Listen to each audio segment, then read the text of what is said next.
One woman says this isn't the first time he's been accused of doing something like this. News 10's Kathleen Surree joins us from the Bell County newsroom. Kathleen, what can you tell us about the suspect?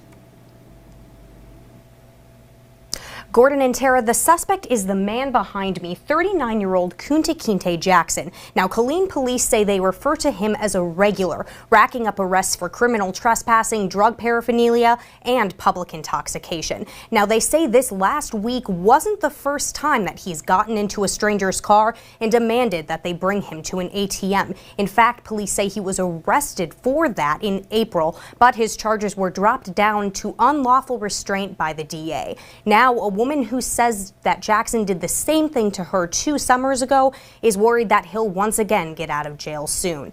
Jennifer Moore was in her car with her husband and her 2-year-old grandson in the Dairy Queen parking lot on Fort Hood Street. She says she was just about to drive away when a man jumped into the back seat of her car and demanded that she take him to the 7-Eleven. Now, Moore says the man kept telling her to drive faster as he made her drive to several other locations around Killeen.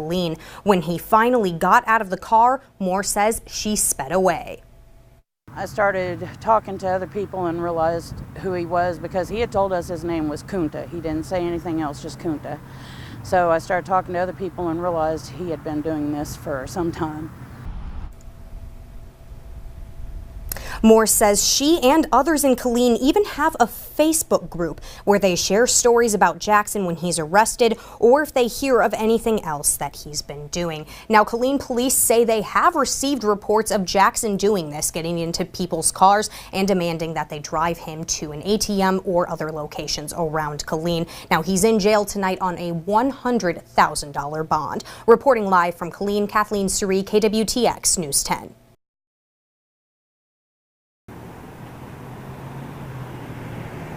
Gordon, we're actually standing here just southwest of Interstate 35 to give you a better view of the accident. As you can see behind me, there are currently crews working to move the fuel tanker truck. And from what we understand, it is positioned on the median of the interstate between the north and the southbound lanes right now. And crews are still working to currently move that fuel tanker trunk off of the median. Now, all of this happened this afternoon just before 2 o'clock near mile marker 299 in Temple. Now, the victim was confirmed as the motorcyclist in the accident. They were confirmed dead on scene, and a justice of the peace had been notified. Now, all northbound lanes of I-35 from exit 297 by the Cinemark theaters up to exit 300, which accesses Central Avenue, are closed currently. There is one southbound lane that is open to traffic.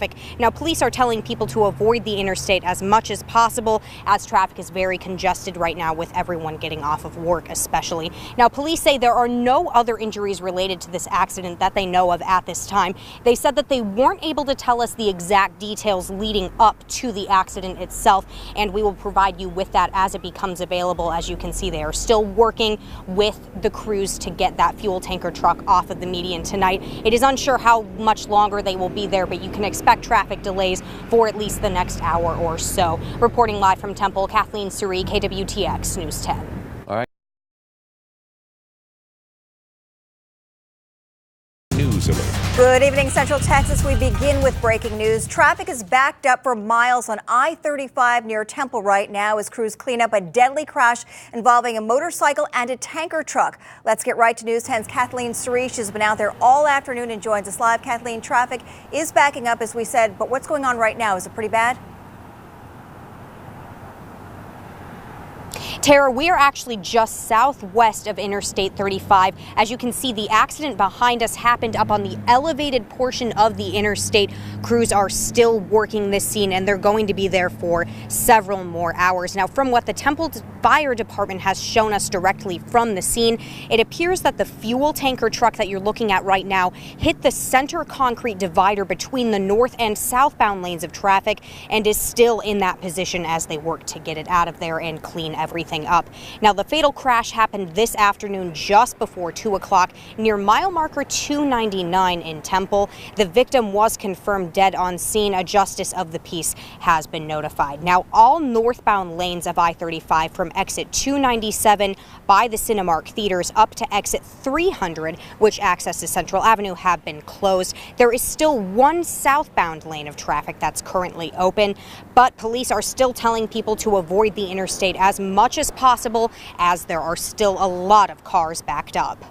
I've been advising people to go ahead and get off I-35 as soon as they can. Try and use the loop around Temple right now, Loop 363. That'd be the best way to avoid all the downtown congestion and traffic. Now, Thomas said the motorcyclist that was involved in the crash was the fatality, and the scene will take several more hours to clear as the police reconstruction team works the accident. Temple Police, Temple Fire, and Scott and White EMS responded to the scene. Now, police tell us that as far as they know, no one else was injured in this incident, but it is still unclear exactly what happened leading up to it. We will provide you more details as they become available. Be sure to watch KWTX News at 6 and 10 o'clock tonight, and to stay updated on our website at KWTX.com. Reporting live from Temple, Kathleen Suri, KWTX News 10.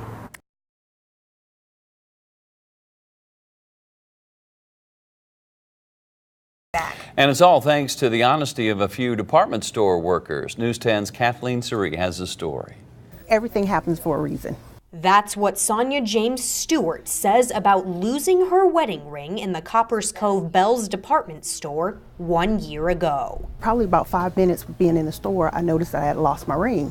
Right away, she told assistant manager Ellie McGruder. We looked everywhere. But still no ring until the next morning when Karen Tanner was cleaning the store. I was just vacuuming and I bent down and I saw something real shiny like up under there, so I just bent down and I picked it up. That's when she brought the ring to McGruder, and she knew exactly who it belonged to. Miss Karen found the ring. She just happened to go to the one person, Miss Ellie, that I had told I had lost the ring. But McGruder hadn't gotten the ring owner's last name or phone number, and James Stewart says she was convinced she had lost it during a trip to Austin earlier that day. I know she will be in someday. And believe me, every day I thought about it. I said, maybe today she's coming in. And this Monday, James Stewart and McGruder finally crossed paths. I couldn't control my words. I couldn't control the tears, and all I wanted to do was hug her. She was just flabbergasted. James Stewart says she can't believe her original ring is back, all thanks to a few honest employees. I don't know if I could ever repay them for what they did, but I am so grateful. In Coppers Cove, Kathleen Suri, KWTX News 10. Waco City leaders are focusing on capitalizing on the booming tourism industry by attracting more sporting events. The Greater Waco